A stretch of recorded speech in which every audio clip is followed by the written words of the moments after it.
Hey everyone, welcome back to my channel and Happy New Year. I hope everyone's 2016 was an amazing memory to look back on, and I hope everyone is excited for this new year because I know that I am. Today I'm going to talk about two different things that I've been asked about and also two different things that I've got to experience within this past year.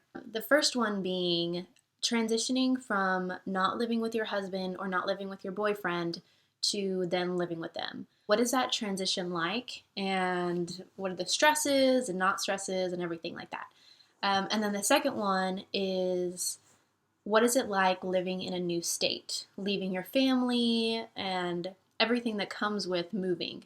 So those are the two that I'm going to be addressing today, and I hope y'all will enjoy. So the first one being transitioning.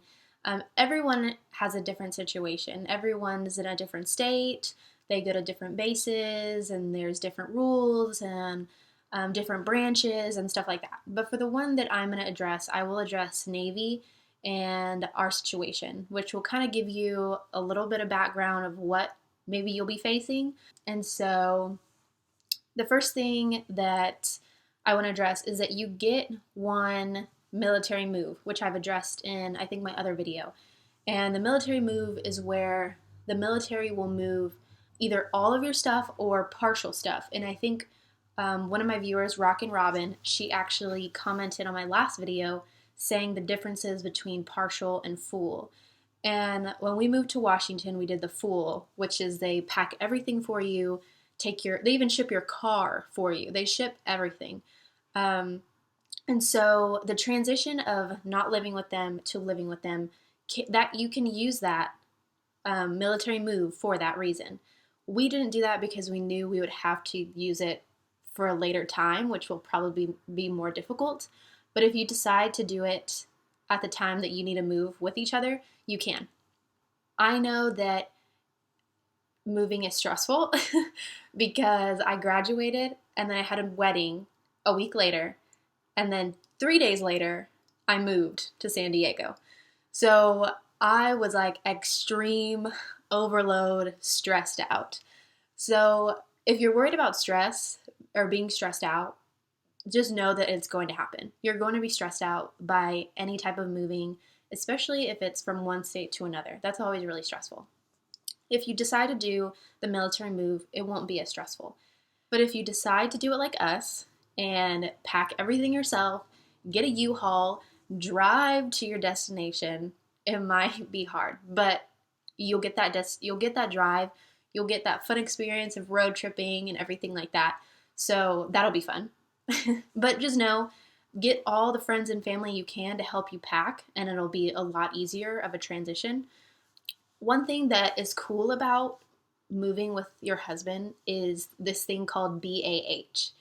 And I don't know if a lot of you know about it yet, and if you do, then great. If you don't, this is what it is. BAH stands for Base Assisted Housing. And basically the military says, here's some money so that you can not live on the ship anymore and you can live with your wife and y'all can both have a home together, basically. The thing about BAH though, and I'm sure a lot of wives who probably are watching this or aren't watching this know this, BAH, if you have BAH and you go to your new destination and you live on a base, it'll take all of your BAH. So say you have 1,800, you go live on military housing place, they will take away the full 1,800. No more, no less. They'll just take all of it. That's great because if you have a family and you want to live close to the base and you don't want to worry about paying extra or whatever, then great. Pay that $1,800 because it's probably a good price in whatever situation you're in. But if you're two people, me, my husband, and $1,800 seems like a lot, you don't have to use all of it. You don't have to use the whole $1,800. So the thing that me and my husband did is get an apartment that is, we'll say, $1,200, and say we get $1,800, then we get to save that $600. And it's really nice because you can find apartments that are close to base that aren't the full $1,800. It's a 1-bedroom, not that expensive, so you don't have to use all your money. So there are just two options of BAH. You can either use it all, or you can save money, because I love saving money. I do not pay for anything online without a promo code. I'll just tell you that. So I love saving. So you can either go that way, or you can go the way of getting an apartment that's cheaper and saving that money for dates, or when he comes home, spending it on stuff that y'all want to do together. So that's transitioning and BAH. Transitioning, like I said, it's going to be different for everyone. And then BAH actually is also different for everyone, because it depends on your state, it depends on your rank, and I think that's about it. State and rank. And actually, in 2017, it won't affect the new people that aren't married yet, but BAH is going to increase. So you'll be getting more money, whichever state you're living in. It'll depend, of course, but we will be getting more money. So anyways, as for the next topic, living in a new state. So living in a new state, first of all, is hard. It's hard because it's not your state. It's not your home state. It's not where your family is. It's not, you're not comfortable with it. You don't know where anything is and all that stuff. So first, it is difficult. It is very difficult. But what I say to that is, don't think about it being so difficult. Don't think about it being like this, like, oh, I have to move here. Think about it like, I get to move there. I was in Texas. I moved to San Diego. Like, that's amazing. I get to move to California and live there. Like, people from Texas, like, that's where they want to go all the time. Everybody is like so jealous that I moved to California, and I'm just like, wow, yeah, this is awesome, you know? And then I moved to Washington. I get to be by the mountains and get to hike and do all this stuff. And it's absolutely amazing. And it's sad because I do miss my family, and I do miss my home and seeing my mom and my sisters and my grandma and my aunt, and literally just, I miss everyone. But I'm here now, married to my husband, who I love, and it's just an adventure in its own. And I know when I first went to San Diego, it was like heartbreaking.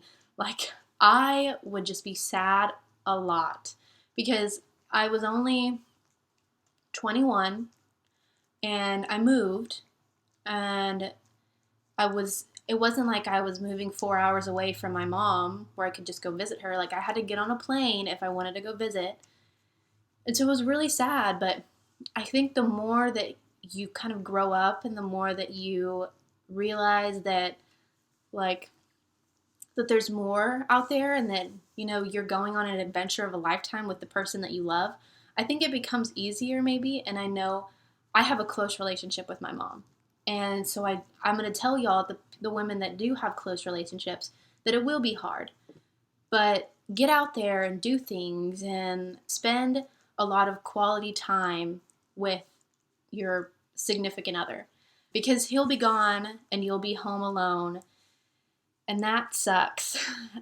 One thing that I do want to address is, a lot of girls had been texting me about how right now it's awesome because they have college and they have that cushion of, when he's gone, I don't need to worry about him because I'm in college, I have my friends, blah, blah, blah, stuff like that, which is great because that's what I did. I had that college cushion of some sort. And while that is great, when you get out into the real world and when you get out into living with him and him being gone and you being at home and not having a job, you're not going to have that cushion. You're not going to be able to talk to all your friends and everything. So I just want those of you who say that to realize that and know that you aren't going to have friends like this anytime you go somewhere. You have to develop that.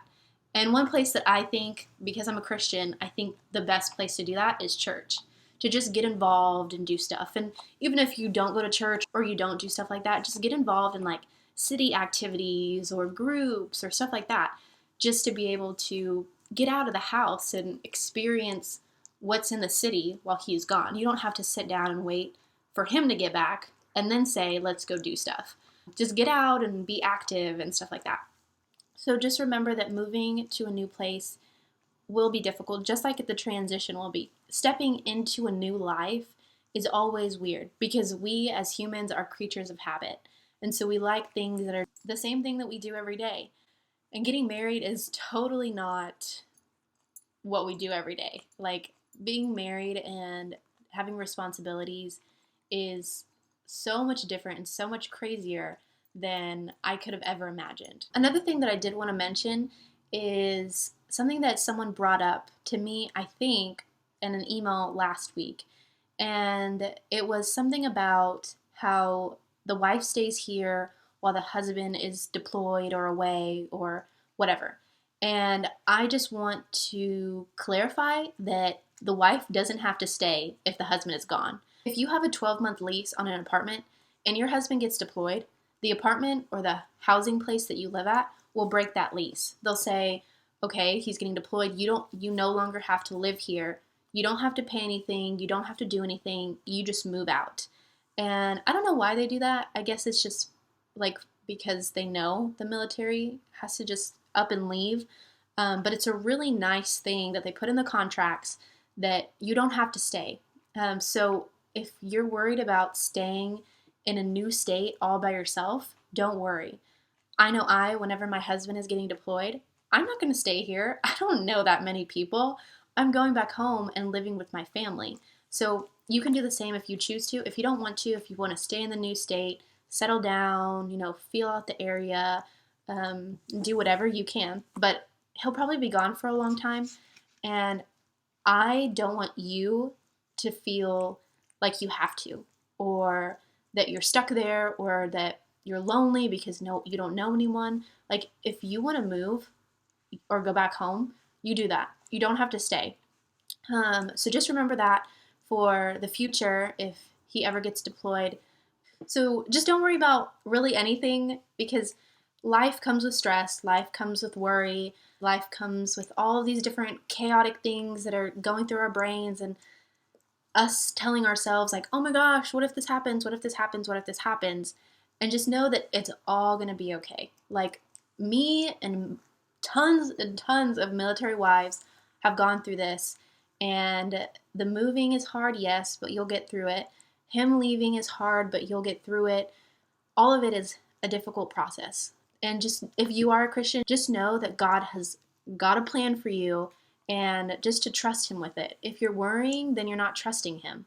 So just remember that. Just trust in the Lord if that is what you do. And I will keep doing that because that's what I do. But anyways, it'll all be okay. And if you ever have any questions, you can email me. And I'll put my email at the bottom again for y'all to have. So, side note, there is a website called Area Vibes, and I can put this down in the link. Basically what it does is you go to Area Vibes and you type in the city that you're going to live in. And what it does is it ranks everything from the cost of living to education to the crime rate, and it gives them a letter grade. So for Everett, whenever I typed in Everett, it gave me the crime rate of an F. An F is the worst, obviously, that you can get. It's bad. So it's important to do that because, like I said earlier about adventuring and hiking and going out and do stuff, you also want to be safe. And as a woman, that can be challenging because, as we know, this is a man's world, and it's scary to be out as a woman all alone and doing stuff that you could potentially get harmed. And even choosing an apartment, you want to be able to feel safe within that apartment, knowing that no one's going to break into your car or your house or harm you or anything like that. So this website is really awesome because I want y'all to all be safe. And so you just type in your place, and we happen to look at areas around Everett, look at little towns around Everett. I typed them in, and I ended up finding a city that had a B+ in the crime rate, which is really great. So that's what you want to do. You want to find your base, and you want to type in the area. If it has a bad crime rate, look around the area, look around different cities, and see what kind of crime rate they have, but still being at a good distance from base and see what you find. Obviously, a good crime rate is going to come with a higher cost of living because it's more of like a nicer neighborhood. So just be aware of that. But I will put this in the bottom because I do want y'all to be safe and have a good area. Usually the men don't think about this stuff because they're all, I can protect you. But no, when they're gone, you need to be aware of this stuff and you need to feel safe and secure, especially if you have a child. So I'll put that in the link, and yeah. So anyways, that's the end of my video. I have this weird, I'm sitting by a window, so it's just lighting on lighting on lighting. Anyways, I am done rambling, and I hope y'all enjoyed this video. If you did, give it a thumbs up. If you didn't, still give it a thumbs up. And be sure to subscribe to my channel. And as always, y'all can definitely leave comments in the bottom for suggestions on what I should do a video about, because I would love to hear your thoughts and everything like that. Be sure to email me if you ever need anything. And I love y'all, and I will see y'all next week.